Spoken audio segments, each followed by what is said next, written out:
입니다. KBS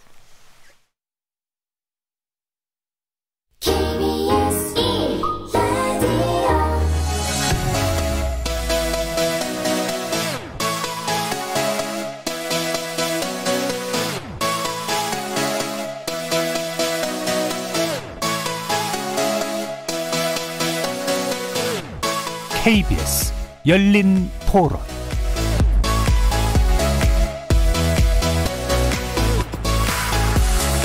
안녕하십니까. KBS 열린 토론 정준희입니다. 이번 주 금요일 KBS 열린 토론은 특정 이슈를 놓고 다각적으로 접근해보는 지적 호기심에 목마른 사람들을 위한 전방위 토크, 줄여서 지목전 토크로 여러분을 만납니다. 범죄를 미리 예측해서 용의자를 잡는다는 근미래 영화 마이너리티 리포트가 현실화되는 걸까요? 범죄 발생 통계를 바탕으로 특정 지역의 위험도를 미리 파악하고 CCTV를 통해 들어오는 실시간 화면을 인공지능으로 분석해 범죄에 대한 사전 감지와 선제적 대응을 목적으로 하는 시스템이 국내에도 도입될 거라고 하는데요. 전반부 출연자의 픽에서는 범죄를 잡는 인공지능 기술 어디까지 와 있는지, 부작용은 없는지 다각도로 조명, 전망해 보겠습니다.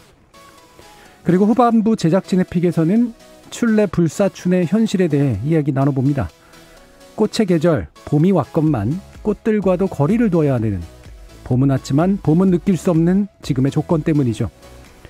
올해 벚꽃은 최근 100년 사이에 가장 일찍 만개했다고 하는데요.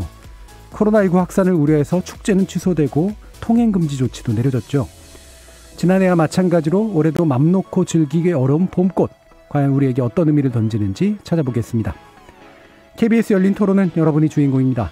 문자로 참여하실 분은 샵9730 누르시고 의견 남겨주십시오.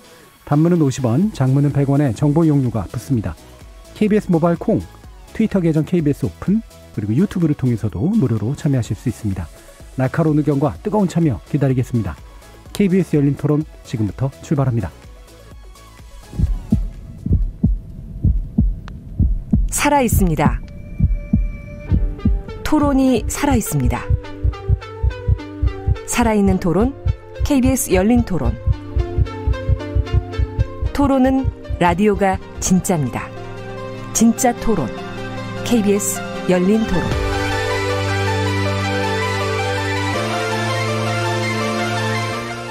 자, 지목전 토크 함께해 주실 네 분의 패널 소개하겠습니다. 나라를 걱정하는 과학자 이종필 건국대 교수 나오셨습니다. 안녕하세요. 이종필입니다. 사람 사랑 공감의 소설가 서유미 작가 나오셨습니다. 안녕하세요. 서유미입니다. 규정을 거부한다. 한국 여성 변호사의 손정희 변호사 나오셨습니다. 안녕하세요. 손정희입니다. 그리고 이번 주부터 우리 지목전과 함께해 주실 새로운 패널인데요. 정신의학과 전문의이시자 신경인류학자시죠. 박한선 박사 나오셨습니다. 네, 반갑습니다. 박한선입니다. 자, 이렇게 물리학자, 법률 전문가, 소설가, 그리고 이제는 신경인류학자까지 각기 다른 전공, 개성, 지식을 가지신 네 분의 출연자와 함께 만들어가는 지적 호기심에 목마른 사람들을 위한 전방위 토크, 줄여서 지목전 토크. 지금부터 출연자의 픽 시작해보겠습니다. KBS 열린 토론. 얼굴 같은 거 몽타주랑 대조해가지고 비슷하게끔 해서 범인을 검거할 수 있다라는 정도? 보통 영화 같은 걸로 더 많이 접하는 것 같아서 실제로도 쓰이나? 이런 의구심은 조금 드는 것 같아요. 문제는 그만큼 개인들이 우리 자유와 프라이버시가 침해되는 거는 양립되는 문제니까. 범죄에 대한 위험성이 낮아지긴 하겠지만 제 걸음걸이 특성이나 아니면 하는 행동들이 다 뭔가 데이터로 쌓이는 거에 대한 불편함도 있을 것 같아요. 어디에서 듣기로는 중국에서도 국민의 안면을 인식해가지고 범인을 바로바로 잡을 수 있고 그런 기술이 있다고 제가 어디서 그냥 들은 게 있는데 사람들이 감시당하는 느낌을 줄 것 같아요. 마이너리티 리포트 같은 그런 영화를 보게 되면 판단된 결과를 가지고 실질적으로 해석을 하는 주체인 사람의 능력에 따른 거기 때문에 그런 부분에 대한 학습이 인공지능의 발전에 더불어 판독을 해내는 사람의 기술도 많이 늘어나야 될 거라고 생각이 듭니다. 그걸 통해서 악용한 분들도 많이 나타날 것 같거든요. 그런 어떤 보안 같은 것만 제대로 보장이 된다면 충분히 긍정적으로 작용할 수 있을 것 같습니다. 예, 인공지능이 예방하는 범죄라고 하는 그런 주제로 오늘 첫 번째 토론을 좀 진행할까 하는데요. 눈치가 빠르신 분들은 아시겠지만 소개 순서가 바뀌었습니다. 제일 먼저 소개받으신 느낌 어떠세요, 이정필 교수님? 네, 참, 네, 세월이 너무 빨리 가는 이런 생각도 들고요. 네. 소년 가장이 된 느낌이랄까요? 네. 그렇죠. 이 어린 패널들을 같이 이끌어 가셔야 되는 첫 번째 질문을 받게 되는 굉장히 유력한 패널이 되셨습니다. 그 이태강 교수님의 빈자리가 이렇게 크게 느껴질 줄 몰랐습니다. 근데 또 마침 오늘 첫 번째 이슈도 이정필 교수님께서 얘기해 주셨어요. 어떤 의도로 얘기해 주셨나요? 그 예전에 그 마이너리티 리포트라는 영화를 봤을 때 그게 이제 그 살인 사건을 미리 예측을 해서 그 살인범을 미리 가서 체포한다, 이제 이런 아주 흥미로운 스토리였는데요. 저도 그 영화를 되게 재밌게 봤었고, 그 보면서도 야, 참 저런 영화적 현실이, 영화적인 어떤 설정이 현실에서 구현이 과연 될까? 된다면은 뭐 한 100년 뒤에나 가능할까? 이제 이런 생각을 하면서 봤던 기억이 있는데, 최근에 뉴스를 보니까 그런 비슷한 시스템이 이제 한국에서도 도입이 된다고 해서 뭐 다른 미국이나 일본이나 뭐 중국에서도 비슷한 시스템이 이제 돌아가고 있고요. 그래서 이게 지금 인공지능 기술이 이렇게 그 우리 일상에 들어오는 것이 그냥 정말 아주 뭐 미래의 일이 아니고 어떤 산업 현장에만 있는 게 아니라 우리 일상하고 직결되는 문제하고도 이런 식으로 연결이 되는구나. 그런 영화적인 어떤 상상이 또 이런 식으로 우리 현실에 다가오는구나. 그럼 우리는 여기에 대해서 이제 얼마나 잘 알고 있고 또 어떻게 대처를 해야 될지, 부작용은 없는지, 또 이런 기술들을 좀 더 좋은 쪽으로 좀 활용할 수는 없는지, 이제 그런 고민들이 있어서 같이 한번 토론해 볼까 해서 이 주제를 정했습니다. 예. 자, 이게 영화 마이너리티 리포트를 얘기했습니다만 뭐 기술은 좀 다른 기술이긴 한데 뭐 지능형 범죄 예방 시스템, 여기 잡아들이는 거라기보다는 이제 가서 기다린다고 봐야 될까요? 뭐 이 정도라고 할 텐데 어떤 건지 좀 설명해 주시죠. 네. 그 이제 영화 마이너리티 리포트는 이제 보신 분도 계시겠습니다만 거기는 이제 그 아주 초능력에 가까운 어떤 선지자들이 이제 나오죠. 그 사람들이 범죄를 예측하는데 사실은 지금 현실에서 구현되고 있는 거는 그거보다 더 믿을 만하다고 볼 수 있어요. 인공지능을 도입하고 빅데이터를 도입해서 그 범죄가 일어날 법한 어떤 지역과 상황을 미리 이제 예측을 하는 거죠. 그래서 선제적으로 대응을 하는 건데, 이게 우리가 그냥 막연하게 생각할 때는 뭐 옛날에 이 지역에서 이 시간대에 범죄가 많았다라고 하는 어떤 단순한 통계적 사실을 가지고 미래를 예측하는 거 아니야라고 생각할 수 있는데 지금은 이제 그런 수준을 좀 뛰어넘는 거거든요. 그래서 어떤 그 특히 이제 그 CCTV의 어떤 그 영상 분석 기술도 굉장히 발전을 해서 뭐 사람들의 속성이나 행동, 그 다음에 뭐 그 사람의 소지품, 그 다음에 뭐 소리라든지 그 어떤 그 시공간에서 벌어지는 여러 주변의 재반 사항들까지 이제 다 종합적으로 분석을 하고 그리고 그와 관련된 여러 가지 그 빅데이터들을 이제 같이 결합을 해서 분석을 한다는 거죠. 그래서 그 예측력을 더 높이는 거고, 그리고 이게 그 뭐 이제 예측과 이제 선제적 대응이 또 중요하겠습니다만, 뭐 예를 들면 사후적으로도 우리가 영화에서 보면은 뭐 이제 용의자를 쫓아간다라든지 어떤 차량을 쫓아갈 때 그거를 만약에 이제 일일이 사람이 이렇게 찾아가면은 되게 느리고 힘들잖아요.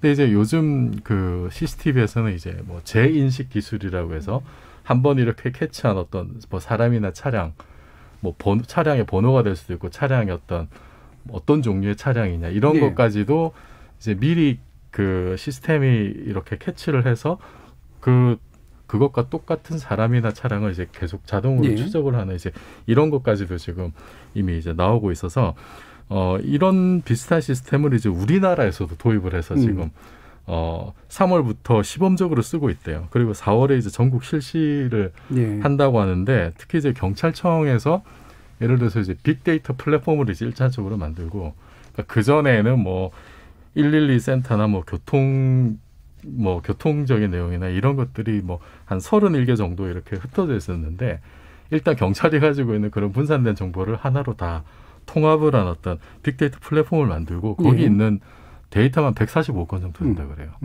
거기다가 이제 공공 데이터 같은 거, 어떤 특정 지역의 뭐 어떤 뭐 날씨라든지 뭐 그다음에 건물의 노후도라든지 뭐 골목길 상황이라든지 이런 것까지 이제 같이 결합을 해서 범죄 위험도 예측 분석 시스템, 이제 이런 거를 결합을 해서 이제 예측을 하는 거죠. 그 예측하는 구역도 뭐 가로 세로 100m 정도 되는 그 지역에서 범죄 위험도를 한 10등급으로 나눠가지고 그 위험도를 2시간 간격으로 실시간 업데이트를 하고 그러면은 이제 위험도가 높은 지역에는 예를 들어서 뭐 순찰을 좀 강화한다라든지 이런 게 가능하겠죠. 예.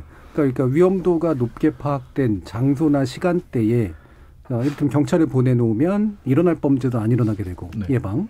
그리고 만약에 일어나더라도 즉각 개입이 가능하니까 피해가 축소가 될 테고. 그다음에 범인 검거도 되게 좀 빨라질 테고 이런 정도의 이제 의미가 있다고 생각이 되는데 마이너리티 리포트 같은 거 보면 이게 이제 전제가 제가 다르다고 한 게 이제 일어날 범죄를 사전에 예측해 그냥 먼저 잡아들이는 방식이잖아요. 근데 이거는 사실 한국에서 지금 진행되고자 하는 건 당연히 형법적으로 그게 불가능하죠. 그건 아니니까요. 일단은 행위가 발생하지 않았는데 잡는 것은 미수죄밖에 없는데 미수도 아니고 실행에 착수가 없는 예비 단계에서 잡아들이는 거니까 예비죄는 법이 규정되어 있는 거 말고는 잡을 수가 없거든요. 살인죄는 예비를 처벌하고요. 예비 음모까지 강도도 예비 음모를 처벌하는데 예를 들면 절도범이 나타났다. 성폭력범이 나타났다. 할 것이다 예정해서 체포할 수는 없는 거죠. 그러면 무죄 추정의 원칙에 근간이 흔들리기 때문에 마이너리티 리포트 같은 경우로서 잡아들이기는 어렵지만 만약에 누군가가 여기서 어떤 사람을 납치해서 살인할 계획을 세우고 있는데 그때 그게 예측이 돼서 CCTV가 경고를 한다던가 뭐 예를 들면 순찰을 둔다던가 또는 그 사람을 굉장히 유의주시하고 있다라는 것만 경고를 하더라도 예방 효과는 있지 않을까. 뭐 그 보니까 그렇더라고요. CCTV를 이렇게 봤는데 특정 걸음걸이를 하는 여성을 이제 특정 걸음걸이를 하는 남성이 쫓아가고 있다라든가 이를테면 이제 이게 성폭행 가능성이 굉장히 높기 때문에 빨리 누군가를 급파한다든가 뭐 이런 예를 것들하고요. 들면 최근에 이제 신림동 강간 미수 사건 뭐 법률적으로도 문제가 있긴 했었는데 성범죄가 인정이 안 됐죠. 주거 침입 정도 인정됐던 걸로 기억이 나는데 그때 만약에 AI 기술로서 CCTV와 범죄 예측 프로그램이 가동이 돼서 여자 혼자 걸어가는데 저 사람 범죄 의 목적으로 쫓아온다 그러면은 그 여성한테 경고를 해줄 수도 있고 또는 그 남성에게 경고를 했을 수도 있겠죠. 자 그러면은 서유미 작가님은 마이너리티 리포트 보셨죠? 네. 작가로서 부러우신 내용인가요? 아니면 어떻든가요? 상상력이라는 측면에서 물론 이제 서 작가님은 그런 상상력을 엄청 발휘하는 그런 류의 이제 소설을 쓰시는 스타일은 아니긴 하지만. 그렇죠. 근데 이게 2002년에 나왔던 영화인데. 이 영화가 또 원작은 1958년에 나왔거든요. 그러니까 굉장히 오래된 그 원작의 그 소설을 이제 영화한 거니까 2002년에 봤을 때도 사실 굉장히 놀라운 지점이 많았었어요. 아까 그 뭐 굉장히 저게 실현될까 이런 얘기 하셨는데 처음 장면이 톰 크루즈 집 보여줬던 기억이 나요. 아침에 일어나면 막 습도 온도도 다 조절해주고 기계하고 대화도 나누고 하면서 영화가 되게 영리하다고 생각했던 게 앞부분에 분명히 기계나 인공지능의 편리함에 대해서 계속 보여주고 되게 다정한 대화까지 나누는 걸 보여주다가 자기가 하는 일과 그 일에서 사실 지목하고자 하는 범인, 예정된 범인이 자기라는 걸 알게 되는 순간 이 영화가 급물살을 타게 되는데 제가 이 이야기를 굉장히 영리하게 잘 끌어갔고 하고자 하는 걸 잘 전달하고 있다는 생각이 좀 들었어요. 근데 이 필립 K. 딕이라는 작가가 계속적으로 그 58년도에도 그런 상상력이 나올 수 있었던 걸 가만히 보면 이분이 계속적으로 그런 고민을 되게 많이 했더라고요. 인간이 무엇인가? 라는 고민. 그러면서 인간을 본따서 만든 것, 그러니까 뭐 로봇이나 기계가 될 텐데 이게 언젠가 우리가 계속 의지하면 인간의 자리를 차지하지 않을까? 인간보다 높은 것이 되지 않을까? 뭐 이런 것들에 대한 고민을 많이 해서 아마도 인간이 가장 믿는 이제 우리가 이 범죄 예측 프로그램이 나오면 사실 많이 기대도 하고 기대기도 하고 그런데 정말 과연 완전히 믿어도 좋을까라는 질문 던지는 것 같아요.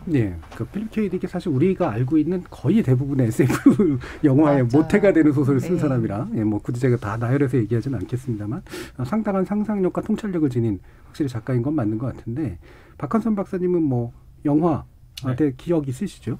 저는 영화도 보고 소설도 봤는데요. 근데 이 마이너리티 리포트 내용은요, 사실 그 필립 K. 딕의 오리지널리티가 높은 소설은 아니에요.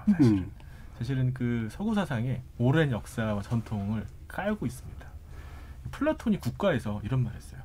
천성적으로 부패한 자는 죽여버려야 된다. 그리고 고대 그리스의 또 다른 철학자죠. 테오프라스토스. 성격론을 얘기하면서 범죄를 저지를 사람들의 유형을 미리 정해놓고 이렇게 생기거나 이렇게 행동한 사람은 나중에 도덕적으로 옳지 못한 일을 할 것이다. 즉 어떤 사람 범죄를 저지를 소인이 있는 사람을 미리 가려내서 그 사람들에 대한 저지를 위험에 대해서 미리 피하고자 했던 그런 시도는 사실 과거부터 있었잖아요. 성공하지 못했던 거고요.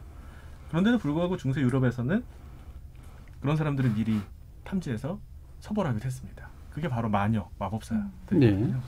프랑스 대혁명 이후로 피해자 없으면 죄 없다. 이 원칙이 생기거든요. 이게 오랜 원칙이 아니에요. 네. 최근에 생긴 원칙입니다. 그래서 마이너리티 리포트에서 얘기하고자 하는 건 이렇게 하니까 범죄를 잘 막지 않았느냐라는 SF가 아니라 이런 게 인간성의 가장 본질을 어떻게 흐트리고 훼손할 수 있느냐. 이 점을 지적하는 그런 부분이 더 인상 깊었었습니다. 네, 아까 이제 손 변호사님도 얘기해 주셨지만 그 행위를 처벌한다. 그러니까 행위가 일어난 이후에 그 결과에 대해서 이제 책임을 묻는다라고 하는 게 사실은 의외로 최근에 만들어진 어떤 원칙이라는 말씀이신 거잖아요. 실제로 그렇기 때문에 이제 과거에는 기술이 없어서가 아니라 사실 외로 기술이 별로 없었는데도 불구하고 예방적 대응이라든가 이런 것들이 굉장히 많았었고 되게 주관적 처벌 같은 것들이 분명히 있었던 거고요. 그러니까 뭐 유형론 얘기가 또 마침 나왔으니까 실제로 근데 그런 유형 가지고 요즘은 또 과학적으로 예측하려고 한다면서요? 네, 사실 그 19세기 이탈리아의 그 범죄학자인 체사레 롬브로소 이분이 그 범죄자의 독특한 신체적 특징이 있다. 네. 이제 우리식으로 말하자면 그거죠. 아, 쟤는 범죄형 얼굴이다. 막 그런 거 있잖아요. 그 영화 살인의 추억에도 보면 그런 장면들. 그렇죠. 네. 얘는 범죄형이야, 막 이제. 왕이 될 상이냐, 뭐 이것도 있고. 그렇죠. 그런 식의 얘기를 해요. 이 사람이. 그건 이제 19세기 이야기인데, 그런데 지금 21세기엔 어떤 일이 벌어지냐면 중국의 이제 샹하이의 자오퉁베 그 두 연구원이 인공지능을 이용해서 이제 범죄자 얼굴 특징을 분석한 논문을 발표합니다. 이거는 물론 좀 되게 제한적이긴 해요. 뭐 이제 수염이 없는 18세에서 55세 중국 남성 1856명의 신분증 사진을 이제 활용해가지고 뭐 절반은 범죄 전력이 있던 분인데 그거를 분석해서 뭐 되게 예측력이 뭐 높았다. 그러면서 뭐 신체적인 얼굴 특징을 이렇게 또 이제 해요. 그러니까 상당히 좀 제한적인 어떤 결과이긴 한데, 근데 만약에 누군가 정말로 이렇게 그 체사르 롬브로소 같은 생각이 굉장히 강한 어떤 치안 담당자가 있다면 이 시스템을 적극 도입해서 개발하려고 하는 그 욕구, 충동을 억누를 수 있을까? 지금은 뭐 이게 벌써 지금 2016년 이야기인데 그러면 지금 데이터가 훨씬 많아지고 안면인식 기술이 훨씬 더 높아지고 하면은 충분히 누군가는 이제 그런 마음도 먹을 수 있다. 이게 예를 들어서 우리가 대기업에서 면접 볼 때 옛날에는 관상하시는 분이 옆에 앉아서 그렇죠. 했다 그러잖아요. 지금은 인공지능이 이제 면접을 봅니다. 물론 이제 얼굴을 보는 게 아니라 이렇게 뭐 챗봇 비슷하게 하긴 합니다만, 그러면 그거를 진짜 안면인식 안에 인공지능을 도입해서 제 뭐 관상이 어떻고 제 범죄형 아니야 뭐 이런 식으로 예를 들어서 뭐 정말 그 연쇄 살인 사건이 엄청나게 일어나가지고 범인을 못 잡고 있으면은 옛날에는 이 형사분들이 너무나 범인을 잡고 싶어서 무당집도 갔대는데 그럼 이렇게 훌륭한 시스템이 만약에 있다면 이걸 도입하려는 욕구가 누군가에 강력하게 생길 수도 있지 않을까라는 그런 우려가 하나 들고요. 근데 또 하나 그 재미있는 기술이 이런 게 있어요. DNA를 가지고 몽타주를 그리는 기술이 또 이거 이제 미국에서 휴먼 론제비티라고 하는 어떤 그 벤처에서 이제 2017년에 나온 건데, 그러니까 현장에 범인이 남긴 걸로 추정되는 어떤 DNA가 나왔습니다. 얼굴은 모르죠. 그런데 이제 이 사람들 주장은 이 DNA를 가지고 그 사람의 얼굴을 그린다는 거예요. 물론 이 결과에 대해서도 이제 논란이 많습니다. 이거는 그 특정 인종의 평균적인 얼굴만 그린 거다. 그러니까 이제 다인종 사회에서는 이게 어느 정도 좀 정보가 될 수 있지만 뭐 한국 같은 사회에서는 좀 판별력이 떨어질 수도 있죠. 그런데 만약에 이것도 굉장히 많은 데이터가 쌓이고 인공지능의 성능이 좋아진다면은 그러면은 뭔가 우리가 모르는, 지금도 사실 인공지능이 왜 그렇게 좋은 성과를 낼지 잘 모르거든요. 그럼 우리가 뭔가 모르는 모종의 관계로 인해서 DNA로 몽타주를 그럴듯하게 그릴 수 있지 않느냐. 그럼 앞에서 얘기한 거랑 뒤에서 얘기한 걸 연결하면 어떻게 되냐면은 특정한 DNA를 가진 사람이 특정한 얼굴을 가지고 그 얼굴이 범죄형이다. 그럼 특정한 유전자를 가진 범죄형 유전자를 가진 사람이 있는 거 아니야? 그러면은 나중에는 그 유전자를 가진 애를 어떻게 해야 되는 거냐 이런 데까지. 그렇죠. 최근에 나온 마우스라는 드라마에서 비슷한 이야기가 나오는데 이게 이제 18세기에 나왔던 골상학 이야기, 우생학하고 이제 좀 연결된 요지 사실은 있습니다. 그렇죠. 지금 우리가 쓰고 있는 기술에서 약간만 한 발 옆으로 가면은 좀 이런 좀 위험한 이런 쪽으로 빠질 수 있지 않을까 싶어요. 그 말씀이 나온 김에 그러니까 이른바 범죄 유형. 게다가 이제 우리 DNA주의까지 요즘 생겼잖아요. 그래서 DNA가 모든 걸 결정한다라는 데까지 이제 가게 되면서 실제로 그런 이제 어느 정도까지의 과학적 근거가 있긴 있나라고 하는 그런 궁금증들이 충분히 생길 만해요. 이를테면 특정한 종류의 범죄 성향이라는 게 혹시라도 DNA에 각인돼 있을 수도 있다라고 한다면 정말로 그거는 좀 진지하게 들여다봐야 되나라는 생각도 들 수도 있고요. 어떻게 생각하세요, 박근석 교수님? 이런 연구는 많이 됐고요. 예. 대표적인 게 이제 변동 비대칭이라고 하는 지표가 있습니다. 이 신체 좌우가 얼마나 일치하느냐 안 일치하느냐를 보고선 범죄율을 예측하는데 네. 생각보다 정확합니다. 그러니까 변동 비대칭 수치가 높으면 범죄를 저지를 가능성이 높고 비대칭이 될수록 그렇죠. 예. 예. 그리고 교도소에 있는 사람들을 조사해 보니까 실제로 그런 거예요. 예. 특히 신체적인 폭력을 살인을 이런 걸 한 이런 범죄자들이 높았죠. 그런데 좀 더 자세하게 들여다 보니까 이런 분들이 어린 시절에 제대로 영양 공급도 못 그렇죠. 받고 예. 발육이 이상하고 양육도 잘 못 받은 거예요. 그러니까 성장도 바르지 않았고 그리고 범죄도 많이 저지르게 된 겁니다. DNA도 마찬가지예요. 이 DNA도 우리는 특정 DNA가 있으면 그게 범죄로 이어진다고 생각하지만 사실 우리가 가지고 있는 유전형은 환경과 상호작용하면서 발현이 됩니다. 베네수엘라는 전 세계에서 범죄율이 제일 높아요. 그럼 베네수엘라인들의 DNA는 우리와 좀 다 다른 DNA가 있는 걸까요? 똑같은 생각을 한 사람이 불과 70년 전에 있었습니다. 바로 히틀러가 특정한 인종이나 특정한 직업, 특정한 지역에 사는 사람들은 범죄를 일으킬 소인이 많다고 했고 당시의 데이터에 의하면 그건 사실이었습니다. 하지만 그런 식으로 이제 접근을 했던 우생학적 접근이 어떤 결과를 가지고 왔는지는 아마 잘 아실 겁니다. 그래서 AI를 사용한 범죄 예방은 범죄가 잘 발생하는 지역이라든지 범죄로 고조되어가는 행동 양상을 미리 판단해서 예방하는 정도는 가능하다고 생각합니다만 어떤 사람이 앞으로 범죄를 저지를 가능성이 너무 높아라고 결정론적으로 접근하는 거는 아주 조심스럽게 시도해야 된다고 생각합니다. 네. 예전에 이제 중세 시대 때 그려진 서양화들 보면 낮은 계급들이 굉장히 못생기게 그려져 있거든요. 네. 그래서 원래 못생겼으니까 낮은 계급이니까 못생겼다라는 그런 얘기들을 많이 하는데 실제로 그거는 이제 그림 그린 사람의 편견이 물론 작동한 결과이기도 하고 말씀하신 것처럼 계급이 낮기 때문에 어렸을 때 못 먹거나 되게 이제 어떤 장애를 가지게 되거나 그러면서 생긴 어떤 후천적 효과 같은 것들이 이제 결국 계급의 본질적인 것인 양 이렇게 이제 오해됐던 측면들 그런 게 좀 있었잖아요. 지금 조동형님께서 미래범죄 예방이라면 유아기부터 성인이 되기까지의 성격이나 특기가 기록된 생활기록부를 데이터화해서 사전에 범죄를 예방한다는 게 아닐까요? 이 데이터를 이용하는 인간이 무섭다기보다 기계가 인간을 지배하지 않을까요? 라는 그런 두려운 이야기도 해주셨고요. 이창섭님이 인공지능이 모든 경제, 문화, 안보, 보안과 통치에서 필수 조건이 되어가는 것 같네요. 라는 그런 의견도 주셨고요. 또 환영하는 의견도 있었습니다. 6169님은 인공지능 이용하는 과학수사 환영합니다. 정세영님은 예방이 확실히 되면 좋겠습니다. 라는 얘기도 해주셨는데 0925님 얘기가 제일 맞는 것 같아요. 앞으로는 카드 하나만으로도 범인 체포가 가능하게 된 무서운 세상입니다. 죄 짓지 말아야 합니다. 죄 짓지 말자. 이런 결론들이 일단 좋긴 한데요.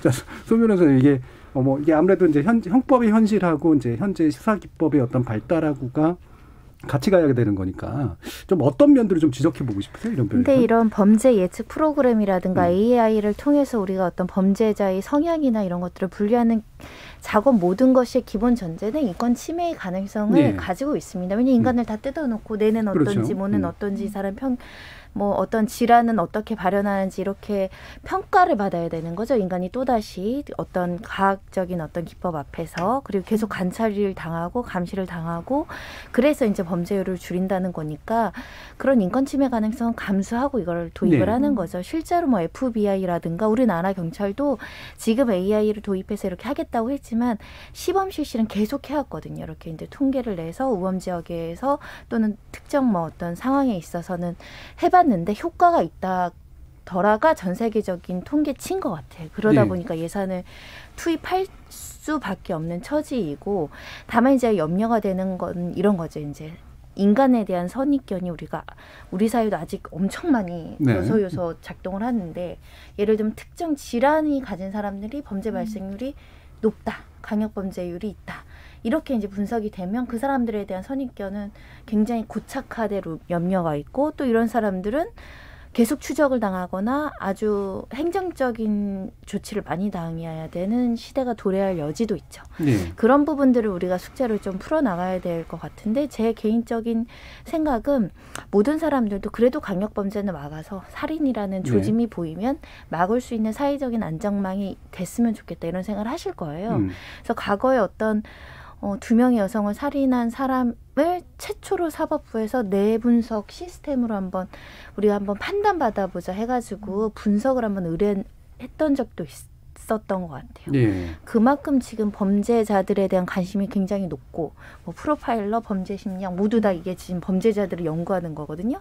연구의 목적은 예방이에요. 이런 사람들을 미리 판단하고 예방하고 또는 이런 사람들이 나오지 않도록 하기 위한 학문적 연구가 활발해진다는 거니까 그래서 지금 범죄를 담당하는 수사기관이 해야 될 역할은 처벌하는 것보다 이제 예방 쪽으로 무게가 쏠리고 있거든요. 네.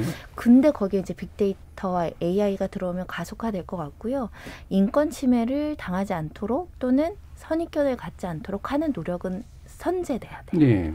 그러니까 인권 침해 문제 사실 되게 중요하고 저는 편견 문제가 또 상당히 중요하다고 느끼거든요. 이게 과연 우리 사회에서 예방 교육을 받은 사람들이 그냥 놔둘까라고 하는 그런 생각도 좀 있고요. 그러니까 지금 이게 사실은 약간 좀 이제 우려되는 게 방금 말씀하셨던 그 편견의 문제가 이게 어떤 식으로 작동할 수 있냐면은 우리가 이제 최근에 이제 백신 접종과 어떤 사망 관계, 사망 사이 어떤 인과관계에 관심이 많잖아요.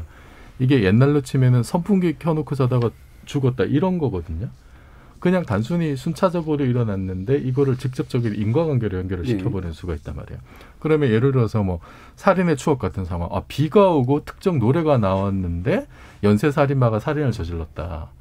그럼 우리가 그 어떤 정보들만 보면 비가 온 게 문제고 특정 노래가 나온 것이 문제다. 그게 어떤 살인마의 살인 본능을 일깨웠다.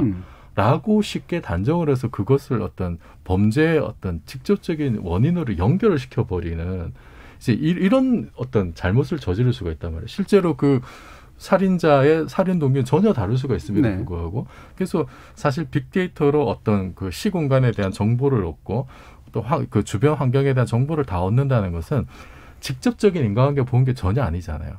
이거는 사실 인공지능이 잘하는 거는 이제 말하자면 아주 단순화시키면 패턴을 잘 맞추는 건데 그래서 그 패턴을 보고 거기서 정보를 얻는 것은 유효하지만 그것이 특정 범죄에 대한 뭐 직접적인 동기라고 얘기하기에는 굉장히 좀 그렇게 단전적으로만 지울 수 없는 부분이 분명히 있고요.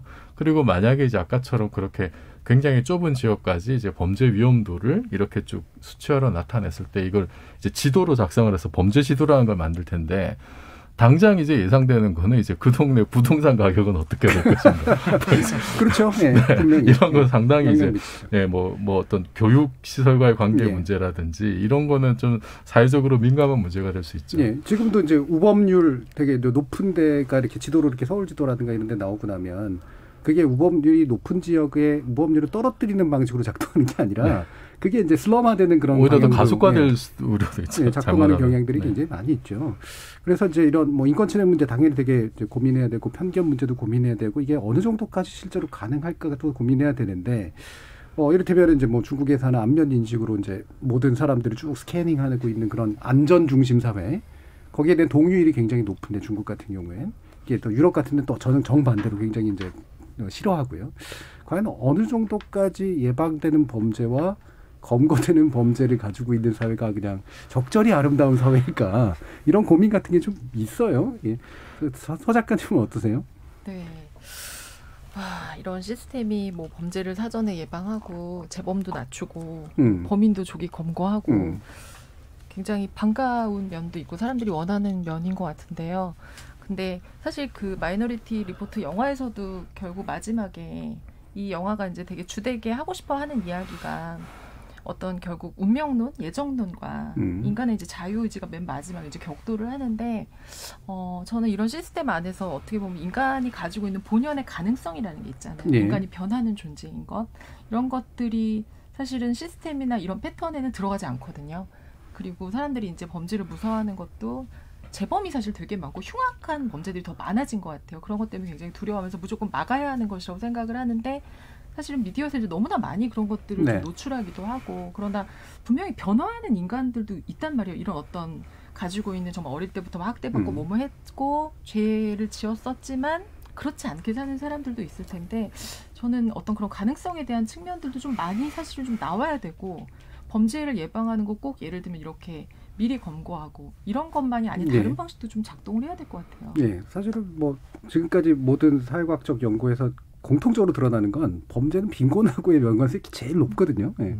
그리고 빈곤은 유전자하고는 사실 그다지 관계 없는 그런 식의 문제인데 빈곤을 예방하는 거는 사실은 부유하게 만들어주는 거잖아요. 네. 어떻게 이제 접근해야 되는가. 그래서 우리가 지나치게 이제 흔히 세니타이즈드 소사이티라 그러는데 이렇게 너무 지나치게 위생적으로 막 그 걸러내는 사회라고 하는 게 과연 행복한 사회인가라는 그런 생각들을 좀 해보죠. 물론 지금은 이제 대단히 인문학적인 얘기를 해줬기 때문에 비인문학적으로 한번 얘기해 주실 거 있으신가요? 박한수 박사님. 이제 우리가 이 신체적 위협에 대해서는 실제보다 좀 더 과도하게 지각하는 경향이 있습니다. 네. 사실 현대 사회의 문제는요. 뭐 누구한테 맞거나 칼에 찔러 죽거나 하는 이런 살인이나 이런 것들은 아니에요. 특히 한국이나 일본 같은 나라는 전 세계에서 살인율이 가장 낮은 나라입니다. 굉장히 안전한 나라예요. 어디서 뭐 살인으로 죽을 가능성은 없습니다. 제가 돈도 걸 수 있습니다. 가능성이 없다고 얘기하는 건 과학자의 태도가 맞습니다. 돈은 걸 수 있습니다. 0.5%. 그런데도 불구하고 우리는 뉴스에서 이런 이야기들이 들어오면 쉽게 두려워하고 걱정하는 경향이 있죠. 그래서 스스로의 족쇄를 채우는 결과를 가지고 오게 되는 겁니다. 아주 낮은 가능성 때문에 모든 사람들이 자신의 행동, 일거수일투족, 유전자 그리고 모든 이런 것들을 다이한테 오픈하고 공개해야 된다면 그게 뭐가 안전한 사회인가 이런 생각을 할 수 있죠. 구석기 말기에 살인율이 약 40에서 50% 정도고요. 최근에 야노마메족 아프리카에 있는 파라과이나 야노마메족 같은 경우에도 살인율은 거의 절반 정도예요. 그 나라 그 마을은 그 지역은 부족은 살인을 조금 해야지 평판이 높아집니다. 이 인류의 과거의 오랜 역사 동안 그런 폭력은 우리가 늘 배태하고 있었던 어떤 인간성의 본질이고요. 따라서 이거를 인간한테 완전히 제거하겠다고 하는 거는 인간이 더 이상 되지 않겠다라고 하는 것과 마찬가지입니다. 그 평판이 높아진다는 건 좀 힘 좀 쓰는 사람이다 뭐 이런 의미인 거죠. 그러니까 이게 그런 것들을 어떤 시각, 어떤 문명의 시각으로 이제 바라보느냐 사실 이런 게 되게 중요한 것 같은데 소설이님께서 범죄 예방은 자유를 제한합니다. 사람은 자유를 강탈하면 저항합니다. 하지만 안전을 내밀면 스스로 포기하게 할 수 있죠. 하지만 그 안전은 누구로부터 주어지는 안전인가요? 그 시스템은 사람이 만든 거니 완벽하지 않아요. 라는 얘기도 주셨고요. 이재인님은 AI의 오판으로 인해 잘못된 수사나 구금에 대한 보상은 어떻게 될까요? 어떻게 됩니까, 선배님?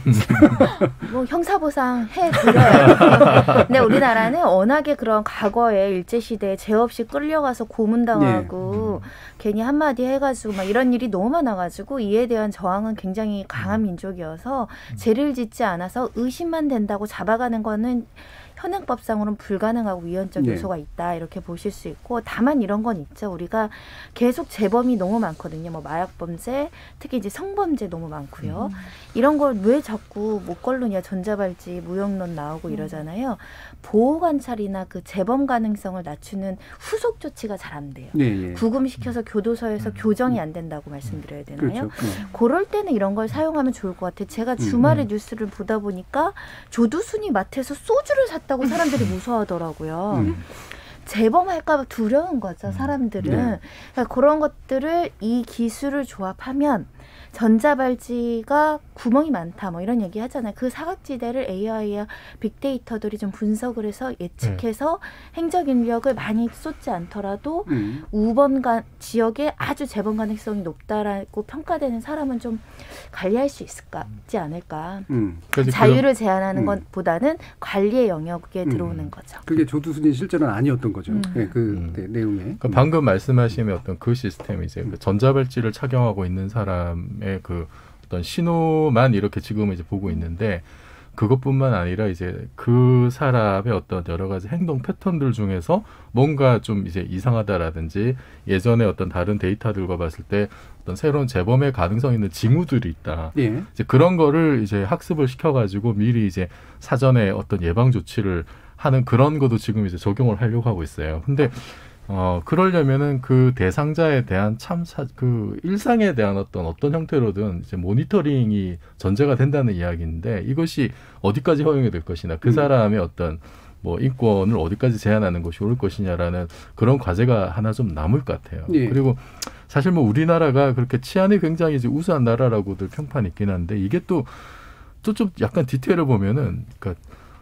저 같은 남자들은 좀 이제 안전하다고 느끼는데 또 이제 여성분들은 상대적으로 그 좀 위험하다고 느끼는 경우들이 또 이제 많거든요. 더 많죠, 상대적으로. 네. 그 뭐 몇 년 전까지만 해도 이제 뭐 그 이제 어떤 여성 혐오로 의심되는 그런 범죄들도 이제 묻지마 어떤 그 폭행이라든지 뭐 그런 강력 범죄도 이제 있었고 그게 아직 완전히 해소가 된 것 같지는 않아요. 그래서 그런 데 대해서 뭔가 좀 어떤 예방적인 조치들 뭐 요즘은 이렇게 그 스마트 가로등 시스템 이런 것에 뭐 이제 드론 같은 것도 이렇게 장착을 해가지고 어떤 그런 돌발적인 상황이 일어났을 때 이제 미리 경고를 한다라든지 빨리 이제 경찰이 출동한다든지 그런 시스템들이 갖춰진다면은 좀 우리 사회적인 약자분들도 좀 더 안심하고 생활할 수 있지 않을까 싶긴 합니다. 근데 그거는 사실 근데 그 대중적인 신화적 오류, 도시 전설입니다. 그런가요? 무슨 얘기냐면요. 남성들보다 여성들이 더 피해를 많이 당한다고 생각하는 것은 좀 착각인데 90%의 신체적 범죄는 남성이 남성을 향해서 그렇죠. 실제로 남성 간 일어나는 경우가 훨씬 많죠. 그리고 교도소에 있는 사람들도 다 그렇고요. 다 대부분 젊은 남성들이에요. 여성은 가해자가 되는 일도 적지만 피해자가 되는 일도 그렇게 적습니다. 그런데도 불구하고 위험에 대해서 과지각하는 이유는 자신을 보호할 수 있는 신체적 능력이 남성에 비해서는 조금 떨어지기 때문이거든요. 더 불안감을 느끼죠. 맞습니다. 그러니까 실제 벌어지는 위험과 우리가 느끼는 위험은 다른 거예요. 아까 조두순 사건도 마찬가지입니다. 소주를 한 병 샀기 때문에 불안해하는 거죠. 하지만 그게 정말 실현될 가능성이 얼마나 될까? 그런 가능성까지 우리가 또 하나씩 디텍션을 하다 보면 과연 어떤 결과가 날까? 이거는 좀 봐야 되죠. 그래서 사실은 마음을 그러니까 이게 범죄를 실제로 예방하거나 없애서 덜 불안하게 만드는 것도 중요하지만 실제로 사람들이 이제 자신들이 케어받고 있다라고 느끼고 내가 이렇게 사회에서 보살핌을 받고 있다라고 느끼게 만드는 게 사실 굉장히 중요한 거잖아요. 그래서 이렇게 이런 미디어에서 폭력 노출이 많이 되면은 대부분의 경우가 이런 보안을 강조하는 보수적 정치 집단이 집권하게 되는 경우들이 많아요. 예를 들면 뉴욕 같은 케이스나 이런 것들이 이제 많이 그랬었고, 근데 그 결과가 사실은 그렇게 행복하지 않은 결과로 이어지는 경우들이 굉장히 많았었죠. 자, 또 한 가지 저는 고민이 되는 게 이거예요. 그러니까 실제로 마이너리티 리포트 보면서 전 두 가지 생각이 있었는데 하나는 저기서 새로운 기술은 뇌를 스캔하는 기술인 것 같다. 그러니까 이걸 영상화시키는 기술이 외로 되게 신기했고 아직도 잘 안 되는 건데. 또 한 가지는 예를 들면 지금 같은 조건에서 AI로 무장한 범죄 집단이 AI로 무장된 국가와 대항해가지고 그 패턴을 서로 읽어내기 방식의 게임을 하게 되면 또 어떻게 되는 걸까? 이런 식의 생각도 좀 들거든요. 어떻게 생각하세요? 충분히 가능한 이야기죠. 뭐 초보적인 형태지만 지금 이제 딥페이크 기술을 이용해서 그러니까 가짜 영상을 만드는 거죠. 그것 때문에 지금 이제 곤욕을 치르는 분들도 많은데 이걸 이제 저번에도 잠깐 말씀드렸습니다만 이거를 이제 자신의 알리바이를 증명하기 위해서 이걸 이제 활용을 한다라든지 아니면은 경찰청에서 가지고 있는 시스템이 예를 들어서 어떤 뭐 범죄가 일어날 것 같은 상황에 대한 어떤 프로파일링이 있을 텐데 그것을 충분히 뭐 해킹을 한다라든지 그 정보를 사전에 입수해서 그걸 역으로 이용을 할 수도 있는 문제고 그러니까 어디나 사실 기술적인 어떤 그런 발전에 대해서는 그것을 뚫을 수 있는 어떤 새로운 기술도 어떻게 더 발전할 수밖에 이제 없는 상황이거든요. 그래서 지금도 뭐 이제 뭐 구글이나 뭐 페이스북이나 이런 데서는 그 가짜 영상을 판별하기 위한 어떤 그런 기술적인 지원도 지금 사실 하고 있는 거고 그래서 아마 경찰에서도 지금 이런 인공지능 시스템으로 범죄를 예측할 때 거기에 대항한 어떤 새로운 어떤 첨단 유형의 범죄를 다시 좀 어떻게 막을 건지도 미리 좀 고민해야 될 것 같습니다. 네. 결국 이건 사실 쫓기는 이제 그런 지금까지 인간이 지난 과정에서 늘 있어왔던 이제 그런 식의 문제인데 아까 그 범죄자의 유형 같은 것들을 얼굴로 그려낸다라고 해서 그러면 거기에 포함 안 되는 얼굴로 만들어가지고 그렇죠. 가능한 얘기입니다. 그다음에 그런 사람들 선해 보이는 사람들 이렇게 데려다가 또 이렇게 돈 줘가지고 하고 뭐 이런 식의 행동들도 충분히 가능한 거라 이게 근본적으로 예측해서 예방한다라고 하는 것이 가지는 맹점에 대한 여러 가지 이야기들이 좀 충분히 가능한 것 같아요. 그러면 마무리하면서 서미 작가님은 아까 이제 이종필 교수님도 말씀해 주셨고 박한선 박사님도 말씀해 주셨는데. 그러니까 안전함을 느낀다. 그러니까 특히 약자로서 사회적인 약자로서 안전함을 느낀다라고 하기 위해서는 어떤 게 좀 필요하다고 생각하세요? 아까 그 남자들끼리 이제 범죄가 많다고 하셨는데 사실 여자들 입장에서 남자들끼리 소리 지르고 싸우면 무서워요. 무섭죠. 나를 때릴 거가 아닌 거 아는데도 그렇죠. 그 소리나 이런 행동들이 되게 두렵거든요. 제가 얼마 전에 지하철에서 어떤 남성분이 그 지하철 문을 계속 이렇게 주먹으로 계속 자기 혼자 화나서 그렇죠. 계속 검은 모자, 검은 마스크 막 이렇게 한 대 이렇게 쳤는데 어르신들이나 남자분들은 무슨 그런가 보다 이렇게 하시는데 여성분들은 계속 칸을 옮겨서 도망을 가시더라고요. 어느 순간 때리다가 올 수도 있다라고 생각을 하는 거예요. 근데 글쎄요. 근원적으로 어떻게 바꿀 수 있을지 모르겠는데 분노가 많은 사회고 그래서 범죄가 되게 막 엄청 큰 강력 범죄가 있는 건 아닌데 삶 속에서 되게 불안의 요소들이 많은 것 같아요. 그래서 사실은 범죄는 정말 우리 지금 많이 얘기했지만 이거를 뭐 기계가 할 수 있는 건 아닌 것 같아요. 어느 부분은 담당해 줄 수 있지만 결국 인간이 해나가야 되는 부분들 그러니까 굉장히 범죄의 근원이 사라지는 좀 인간적인 노력들이 좀 필요한데 책을 읽어야 돼요.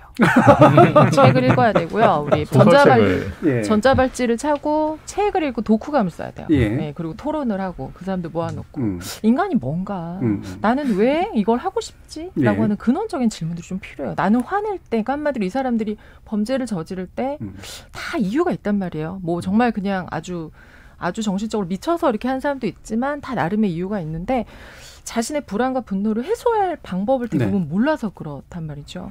해소할 수 있는 표현 수단이 필요해요.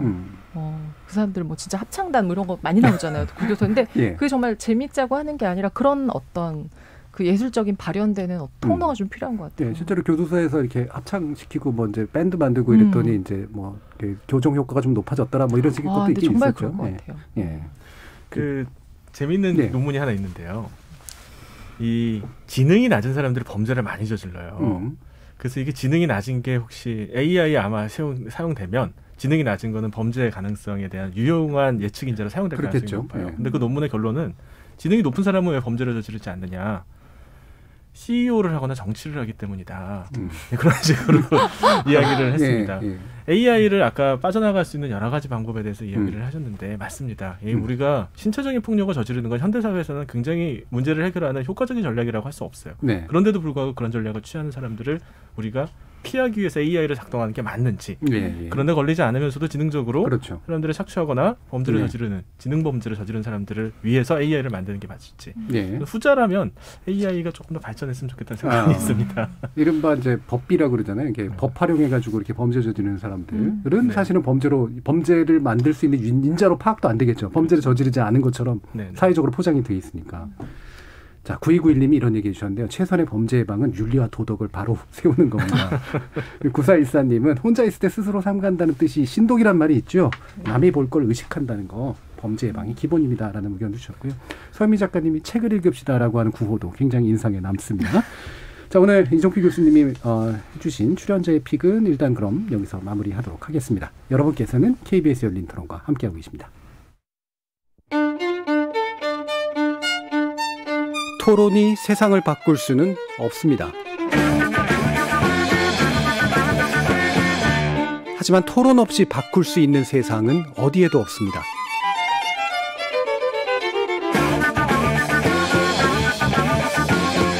세상의 선한 변화를 갈망하는 당신.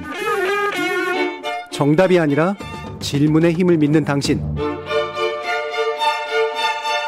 우리 KBS 열린 토론에서 만납시다.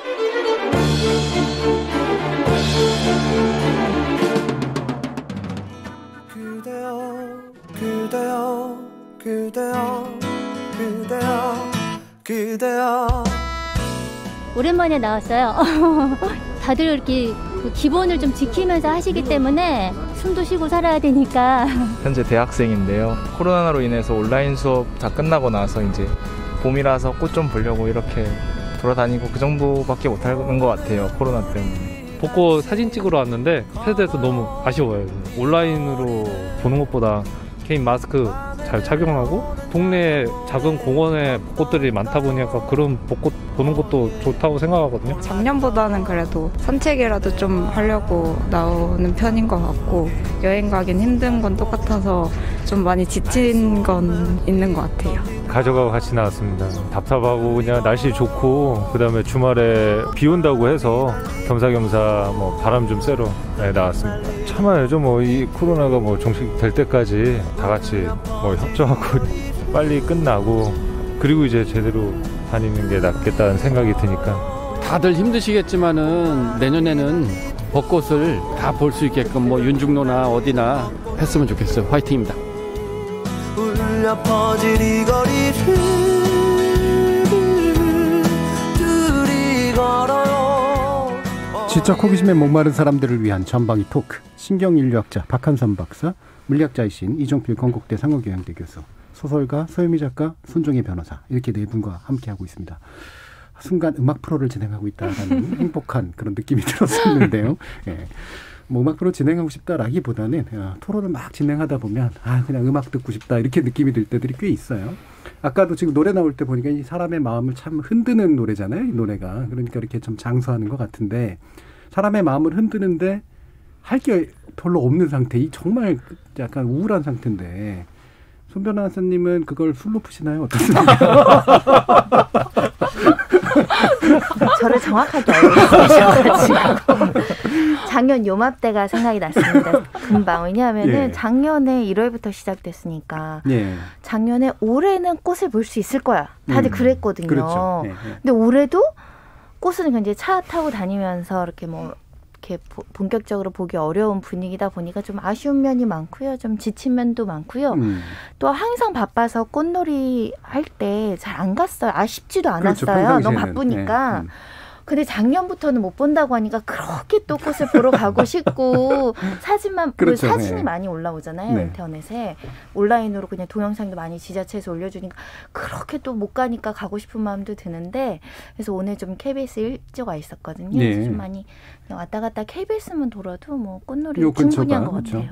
여의도가 아무래도 윤중로는 비록 막혀 있긴 합니다만 그래도 벚꽃이 꽤 많은 편인데 그 얘기를 하시니까 저도 꽃놀이 그다음에 단풍놀이하고 정말 무관하게 평생 살았거든요. 그리고 별로 그렇게 뭐 원하지도 않았고 근데 말씀처럼 진짜 못하게 되니까 되게 하고 싶어지는 건 분명히 좀 있는 것 같아요. 못하게 하는 게 맞나 뭐 이런 생각도 사실 좀 들기도 하고. 어떠세요, 박한선 박사님? 그래서 보복심리다 뭐 이런 얘기 하는데요. 보복하니까 또 갑자기 범죄가 생각나 좀 그렇습니다만. 이제 콘라드 로렌츠라고 하는 이제 동물행동학자 이런 얘기를 했어요. 해소되지 못한 욕구가 계속 쌓이면은 아주 작은 자극, 심지어 자극이 전혀 없는 상황에서도 행동이 촉발된다. 이걸 진공행동이라고 하는데요. 우리가 1년 동안 거의 갇혀 살았거든요. 마음껏 나들이도 못했고 어디 나가도 눈치 보고 우리 지금 몇 명이지? 4명, 5명인가? 그렇죠. 막 걱정하고 그랬습니다. 그런데 꽃이 핍니다. 나가고 싶은 마음, 들뜬 마음이 생기지 않으면 그게 더 이상한 일이라고 할 수 있죠.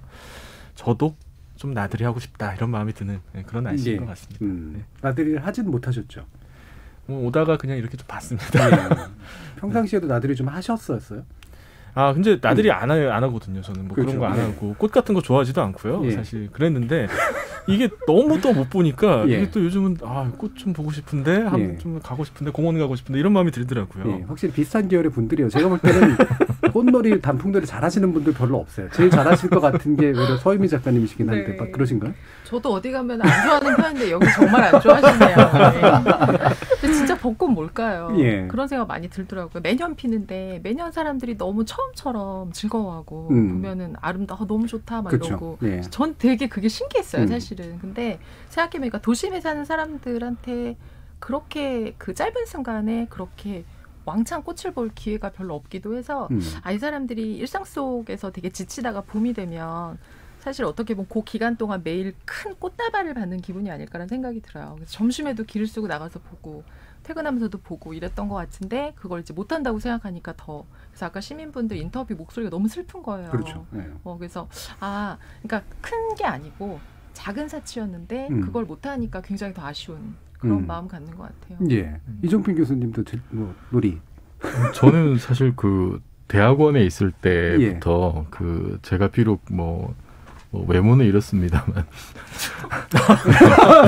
저는 긍정하는 멘트를 하지 않았습니다. 보통 이렇게 물리학과나 이공계 대학원생 하면은 가지고 있는 그 이미지 있잖아요. 너드스럽고 칙칙하다. 그 이미지를 깨고 살아야겠다는 생각을 얼핏 했었어요. 그래서 대학원 때는 정말 요맘때 3월 말 4월 초 되면 이제 캠퍼스에 벚꽃이 이렇게 막 피기 시작하면은 그러면 제가 연구실에 있던 선배 후배들 이렇게 강제로 끌고 같이 이제 사진 찍으러 다녔었거든요. 캠퍼스 여기저기. 사진을. 네. 그러니까 저희 이제 자연대학이 있는 그쪽 말고 저기 반대편에 가면은 음대, 미대가 있는 동산 쪽. 네, 그쪽은 이제 꽃도 많고 이상하게 공기도 다른 것 같고. 네. 여성들도 많고 그렇죠. 그 이제 이공계 쪽에 있는 남자들은 그런 게 있어요. 저기 그 음대생, 미대생에 대한 약간 로망 같은 게 있거든요. 네. 그래서 그런 뭐 이렇게 사진 찍으러 같이 다니고 대학원 했을 때는 이제 그게 또 하나의 좀 즐거운 추억이었는데 그때 몰려다니는 분이 그분이었구나. 그렇죠. 네. 남자 일군의 무리들. 네. 체크 무늬 셔츠 입고 칙칙한 표정으로. 네, 그게 바로 저였는데요. 근데 어쩌다 보니까 저도 이제 요즘은 뭐 그렇게 이제 구경이나 이런 거 할 기회가 없었는데 어제 문득 제가 사는 그 아파트 단지를 지나가는데 우리 아파트에 벚꽃이 그렇게 많은 거예요. 그래서 야, 이거 윤중로 안 가도 되겠는데 이런 생각이 잠깐 들 정도로 좀 심한 과장입니다만. 그래서 이렇게 뭐 많이 아주 좋다는데 이렇게 뭐 많이 몰려다닐 수 없지만은 그래도 이제 둘러보면은 근처에 머지않은 곳에 그냥 사람들 모이지 않는 곳에 그나마 좀 즐길 수 있는 공간들이 없진 않은 것 같아요. 그런 거를 조금씩 찾아서 이렇게 스트레스 푸는 것도 나쁘지 않을 것 같습니다. 저도 대학원 얘기하셔서, 그러니까 대학원 때 실제로 교수님 설득해가지고 수업 안 하고 이제 나가서 막걸리 먹자고 그런 경우들이 있었는데 사실 꼭 구경하러 간 건 아니었고 수업하기 싫어서 그랬던 그런 기억들이 좀 나긴 해요. 근데 이제 민구님이 꽃 토론 즐겁네요. 아, 좋습니다. 라는 의견 주시고, 까꿍 돌쇠님이 꽃 구경은 꽃잎 하나 떨어지면 한 잔 마시는 재미, 이게 아닐까요? 라는 의견도 주셨는데, 이게 이제 상춘이잖아요, 상춘. 그렇죠? 꽃을, 봄이 오는 걸 즐기고, 감상하고, 뭐 실제로 술도 먹기도 하고, 뱃놀이 하기도 하고 그런 건데, 사실은 예전에, 저 예전에 상춘곡이라고 하는 문학작품도 좀 기억이 납니다. 홍진에 묻힌 분이 인내생이었던 그 옛사람 풍류라 미칠까 만 미칠까? 이화고사의 어떤 병폐죠. 주입식 암기교육의 병폐라고 할 수 있는데. 자동으로 나와요. 어떠세요, 서 작가님? 작품 속에 뭐 그런 것들이 별로 뒤에 들어가 있었던 것 같지는 않습니다만, 기존의 문학작품들이나 이런 것들, 또는 우리 전통의 어떤 문학작품 속에 들어가 있는 그런 상춘의 역사랄까? 이런 것들에 대해서 어떻게 생각하세요?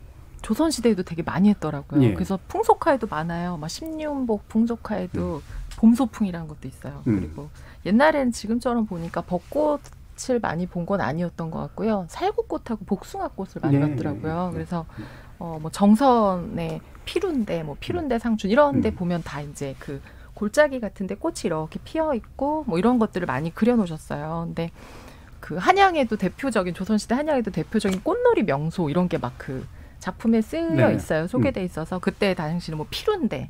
지금 뭐 인왕산 그 배화여고 있는 쪽이에요. 피룬동으로 있습니다. 맞아요. 피룬동. 그리고 뭐 북둔, 그 성북동 이런 데, 뭐 천연정, 뭐 삼청동 이런 데가 이제 그 뭐 꽃 보는 데였는데 그림도 많고 작품에도 많이 나오고 우리 민족이 꽃놀이, 단풍놀이 그리고 또 풍류 이런 거 굉장히 좋아하는 것 같아요. 지금 이입생님께서 박한선 박사님 인류학자라 그러신지 인사이트가 있으시네요. 아주 마음에 듭니다라고 하셨는데 감사합니다. 감사하시기 전에 제가 질문을 드리려고. 그러니까 이게 맞는 던져 드릴 질문인지 모르겠습니다만 우리 인간에게는 꽃을 뭔가 이렇게 반가워하고 좋아할 만한 어떤 진화적 어떤 이유 같은 게 있을까요? 정확하게 말하면 꽃은 아닙니다. 아까 정확한 말씀하셨는데 꽃을 보고 싶은 게 아니라 사람을 만나고 싶은 거죠.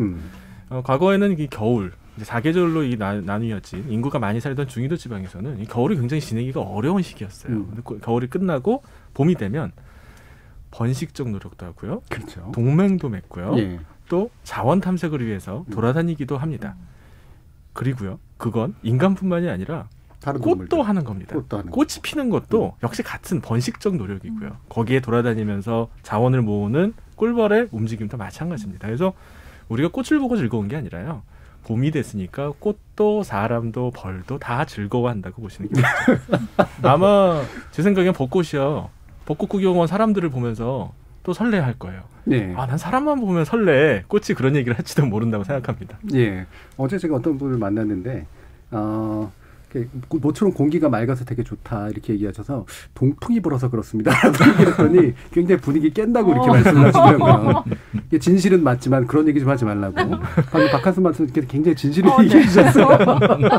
제 친구가 이걸 다시 한번. 꽃 사진을 요즘에 막 찍어서 SNS 올리니까 너 나이 들었다 그러더라고요. 뭐 죄송해요.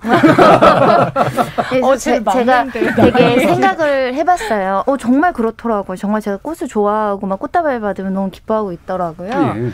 제가 바라보는 꽃은 약간 생명체. 내 주변에 동물이나 반려견을 안 키우면 내가 볼 수 있는 생명체 중에 가장 가까운 게 꽃인 거죠. 그것도 굉장히 화려하게 피는.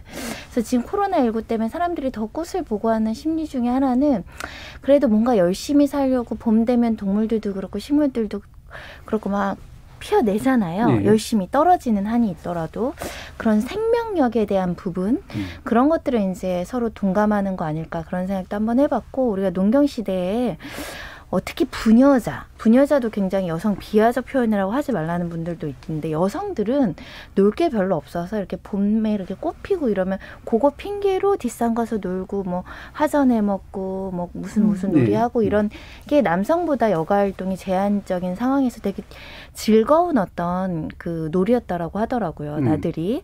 그래서 더욱더 여성들이 봄 오면 봄 탄다는 여성들이 그렇게 많거든요. 그 역사적으로부터 그렇게 내려온 게 아닐까 해서 저는 안 그러다 요즘은 봄꽃 떨어지는데 아까 장범준 노래 나올 때 울렁울렁합니다. 봄바람이잖아요. 네. 봄바람. 콧구멍에 봄바람이 든 건데 말 그대로. 근데 코를 막아야 아까 이제 박찬호 박사님 얘기해 주셨던 것처럼 이게 이제 꽃이 반가운데 이게 일종의 이제 그냥 같이 있는 현상인 거죠. 그러니까 봄이 온 게 굉장히 좋은 건데 마침 그때 이제 꽃이 있어서 이게 같이 좋은 거잖아요. 근데 이제 또 한 가지 힌트는 이 정세웅님께서 나무가 좋아진다는 건 늙어가는 느낌이다라는 말씀이셨는데 나이가 들어가면서는 확실히 꽃을 더 좋아한다거나 꽃을 즐기고 싶어한다거나 이런 게 있는 것 같아요. 단풍 같은 경우도 그 색의 화려함을 즐기고 싶어하는 것 같고 그런 거 느끼세요, 이정표 교수님? 저는 젊을 때부터 좋아했어요. 젊을 때부터. 네, 아까 말씀드렸듯이. 네. 지금 더 좋진 않으세요? 지금 딱히 조금 더 좋아진 것 같긴 합니다. 네, 뭐 단풍도 뭐 좋기도 하고요. 서유미 작가님은 혹시 그러세요? 저도 예전보다는 저는 정말 그 꽃 구경 이런 거 저도 관심 1도 없었어요. 진짜 꽃은 핑계고 그냥 몰려다니고 놀고 수업 쉬고 뭐 이랬었던 게 좋았는데 나이가 들면서 왜 사람이 꽃과 나무를 좋아하게 되는가. 나무 심고 하는 분들도 많잖아요. 인생 이렇게 좀 살다 보면 사람한테 좀 질리기도 하고 꽃을 볼 시간이나 나무 볼 시간이 여유가 없다가 여유가 생기고 문득 돌아보면 살아있는 생명체 중에 아름다운 게 많지가 않아요. 그래서 제가 보니까 꽃하고 나무가 정말 새삼 아름답게 그러니까 너무 당연하고 자연스럽게 그냥 있던 것들인데 그것의 아름다움을 새삼 깨닫게 되는 것 같아요. 그래서 올리시는 것 같아요. 그러니까 나이 들면서 좀 그런 게 있어요. 이게 옛날에는 이제 봄이라는 계절이 주는 느낌이 그렇게 강하지 않았는데, 그러니까 뭔가 새로운 순환이 시작되는 거잖아요, 이게. 네, 그렇죠. 그래서 그 순환에 대한 어떤 뭔가 좀 순환의 시작 자체가 주는 어떤 기쁨이 있는 것 같아요. 그러니까 뭐 다시 이제 새순이 돋아나고, 그래서 안 보이던 색들이 이렇게 보이기 시작하고, 그렇죠. 꽃이 이제 피기 시작하는 거는 이게 뭔가 또 한 바퀴 돌아서 뭔가 또 새로운 출발이 된다. 그게 뭐 어떤 때는 내가 이렇게 나이 먹었나라는 생각이 들기도 하지만 그럼에도 내가 뭔가 좀 새로운 출발을 할 수 있을 것 같은 어떤 기대감. 그런 거는 조금 더 커진 것 같아요. 이게 사실 인간도 생물이기 때문에 생물의 특성은 이제 주기성이라고 하는 거하고 되게 밀접하게 연동이 되잖아요. 뭐 해와 달이라든가 뭐 낮과 밤이라든가 뭐 계절이라든가. 근데 이게 이제 나이를 먹어감하고 또 주기성하고 또 관련이 있는지 또 이것도 좀 고민해 보긴 해야 될 것 같긴 한데 좀 인간이라고 하는 존재가 이렇게 하나의 생물로서 이런 계절의 바뀜에 대해서 되게 민감할 수밖에 없고 그것에 의해서 또 어떤 마음도 약간은 좀 달라질 수밖에 없는 그런 측면 이런 것들은 분명히 있겠죠. 네, 맞습니다. 나이에 따라서 주변을 바라보는 시각, 정서가 달라지는 걸 우리가 사회정서적 선택 이론이라고 하는데요. 어린 시절에는 여름이 좋죠. 봄보다. 나이가 드시면 봄이 좋아지겠지만 또 가을도 예전과는 느낌이 달라지실 겁니다. 대인관계도 마찬가지예요. 새로운 사람을 만나고 새로운 또 연인도 만나고 새로운 곳에 가보고 도전하고 싶었던 젊은 나이에서 나이가 점점 들면 주변을 아끼고 보고 만났던 사람을 다시 만나고 싶어하고 연락 끊어졌던 사람을 다시 전화하고 싶어지고 이렇게 바뀌게 됩니다. 이거는 단지 나이가 들었기 때문에 그런 게 아니라 그 나이 그 조건에서 그게 가장 적당한 행동이기 때문에 벌어지는 일이죠. 그러니까 나이 들었다고 너무 서운해하시고 난 봄이 좋아지니까 늙었나 봐 이렇게 생각하실 이유가 없어요. 지금 가장 맞는 행동을 하시는 거예요. 너무해요. 이게 오히려 또 팩폭인가요? 더 슬퍼요. 근데 저 KBS 항의 들어올 것 같아요. 지금 봄꽃 축제 하지 말라고 온라인으로 보라 그러는데 계속 꽃 보라고 지금 장려 방송하시는 것 같아서 그냥 제 말씀은 꽃은 너무 좋은데 동네 가셔도 요즘 지자체나 아파트별로 막 이렇게 조경들을 열심히 해놨는지 봄꽃을 너무 이쁘게 피워놨더라고요. 드라이브스루 방식으로 드라이브 하시거나 동네 산책 정도 하셔야지 여기 여의도 오시거나 뭐 진해 어디 가시면 어떤 데는 또 갈아 엎었다는 거예요, 꽃들을. 그래서 유명 관광지는 가시면 안 됩니다. 안 한다는 거예요. 축제 자체를 취소해서. 도심 좀 벗어나면은 그 내곡동에 꽃시장이 이렇게 크게 있다고 그러더라고요. 꽃시장이 있죠. 또 들어가는 길에. 네, 그래서 거기는 이제 도매 위주이긴 하지만 가면은 이렇게 단품도 살 수 있다고. 정말로 꽃 좋아하시는 분들은 봄에 거기 내곡동 가셔가지고 그러면은 온갖 종류의 꽃들 다 볼 수 있대요. 꽃 구경을 주로 하면서 이제 마음에 드는 한두 개씩 이렇게 사가신다고. 거기는 사람도 많이 안 온다고 하니까. 그러니까 되도록이면 이렇게 이제 말씀처럼 여러 가지 제안도 해주셨는데, 그러니까 뭐 굳이 사람이 많이 모이지 않아도 꽃을 볼 수 있는 곳들이 있고. 그래서 그냥 이렇게 좋은 꽃들 거기 가서 이제 하나 사가지고 집에 이렇게 두면은 그건 또 계속 볼 수 있으니까 더 좋겠죠, 그게. 그래서 우리 손 변호사님이 이렇게 모범생 기질이 명확하게 또 나타나셔서 우리가 꽃이라도 이렇게 꽃 보러 가라고 선동하는 거 아니냐라는 그런 우려를 얘기해 주셨는데. 말로 풀자는 얘기죠. 그러니까 9982님이 꽃은 그릴 수가 있어도 향기는 그릴 수가 없네요.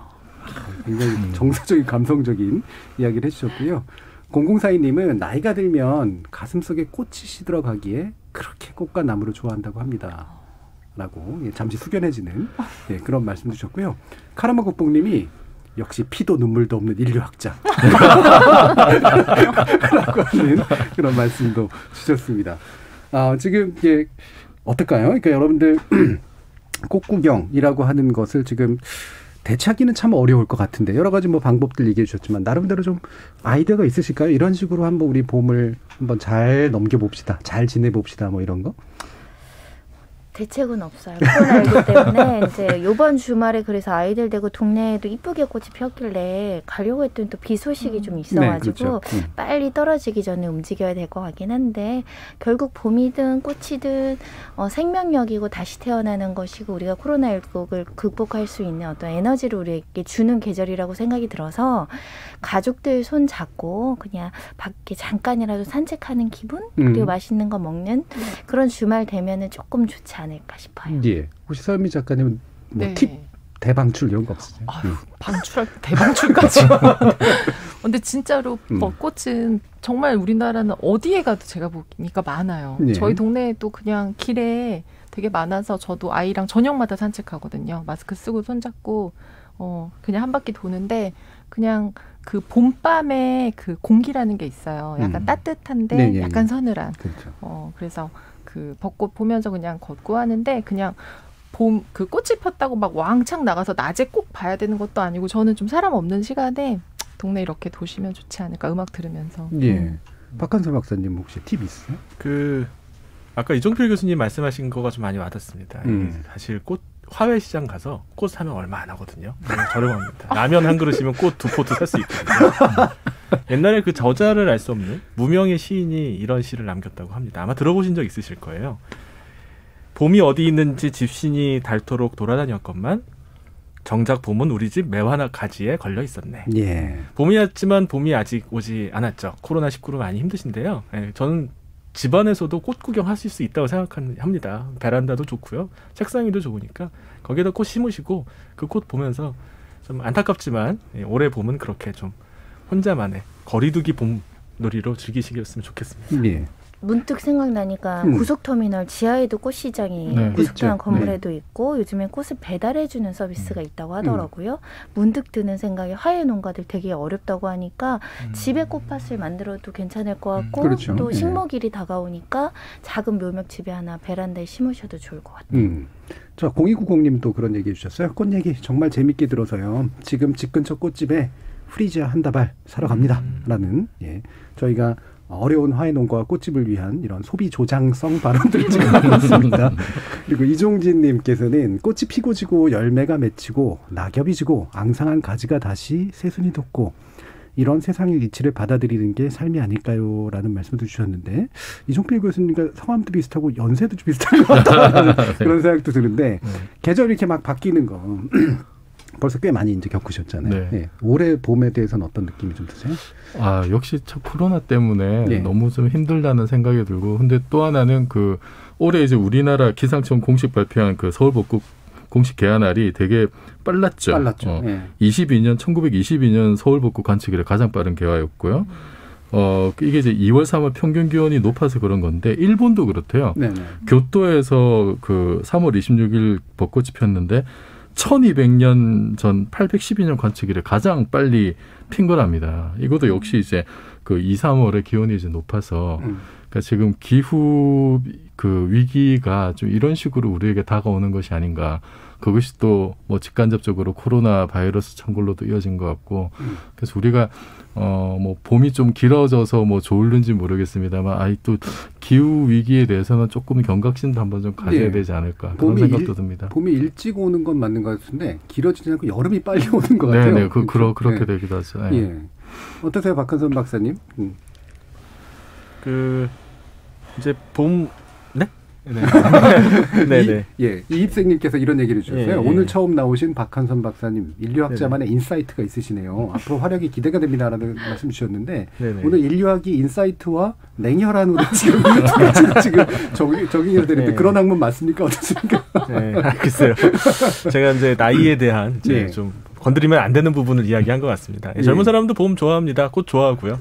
나이하고 아무 상관없으니까 즐기시기 바랍니다. 서둘러 취소하겠습니다. 저는 봄이 되게 기쁜 게 뭐냐면 그래도 백신 접종을 하고 있잖아요. 또 몇만 분은 확보했다 해서 그래도 봄 지나면 저희가 조금 5인 제한도 풀고 또 풀리지 않을까요? 그런 희망을 갖게 하는 봄인 것 같아서 봄 즐겨보고 봄 지나서 한 5월, 6월 한번 또 코로나 대책 어떻게 되는지 지켜보는 마음이에요. 서유미 작가님, 사람들에게 좀 희망을 좀 주시는 1분 발언 마지막. 1분 발언이요? 저는 코로나 진짜 책 읽기 좋은 정말 근데 제가 요즘 책 읽기 같이 수업을 해요, 사람들하고. 근데 책이 혼자 읽을 때도 즐거운데요. 우리 아직은 그래도 4명까지 모일 수 있잖아요. 같이 책을 정해서 읽고 꽃 정말 한 송이씩 이렇게 모아서 여기다 놓고 이야기 나누면 너무 좋을 것 같아요. 정말 책은 한 권을 내가 읽으면 한 권인데 넷이 읽으면 4권의 책이 되거든요. 그래서 저는 좀 코로나도 극복할 수 있고, 그렇죠. 그리고 시간도 잘 가고, 그리고 범죄도 예방되고. 정말 책 읽기처럼 인간한테 좋은 게 별로 없어요. 그래서 꼭 책을 읽는 봄이 됐으면 좋겠어요. 방역 수칙 잘 지켜서 가을에 단풍 구경 가는 걸로 좀. 그것도 좋고요. 좋고요. 일단은 빨리 끝내는 쪽으로 노력하면서 책을 읽자라고 하는 그런 말로 오늘의 이야기를 마무리 지어야 될 것 같네요. KBS 열린 토론 격주 금요일로 만나는 지목전 토크. 오늘은 4분의 전문가랑 함께 인공지능의 범죄 예방 시스템 그리고 코로나와 벚꽃 엔딩 두 주제를 가지고 다양한 의견 나눠봤습니다. 소설가 서유미 작가, 손정혜 변호사, 그리고 물리학자이신 이종필 건국대 상호교양대 교수, 신경인류학자이신 박한선 박사, 이렇게 4분 모두 감사합니다. 수고하셨습니다. 감사합니다. 고맙습니다. 마이너리티 리포트는 배제된 소수 의견을 가리킵니다. 다수가 일치했다고 해서 진실을 구성하는 것은 아니고 때론 소수의 목소리가 실체에 더 근접할 수도 있다는 거죠. 또 사실 필립 K. 딕의 원작 소설에는 영화와 조금 다른 이야기도 포함되어 있는데요. 한 명의 예언자는 주인공에 의한 살인을, 다른 한 명은 그 예언 덕분에 살인을 회피한다는 것, 그리고 또 다른 한 명은 앞에 두 예언을 알게 된 주인공이 결국 범인으로 안 잡힐 수 있다고 믿고 살인을 저지르게 된다는 그런 서로 다른 예언들을 하죠. 즉 예언이 현실에 미치는 영향, 그리고 그것의 패러독스를 말하고 있기도 합니다. 마침 사전투표가 실시되는 날이다 보니 여론조사란 이름의 예언은 또 어떤 효과로 이어지게 될지 궁금해집니다. 여러분들은 머저리티 리포트이신가요? 아니면 마이너리티 리포트신가요? 지금까지 KBS 열린 토론 정준이었습니다.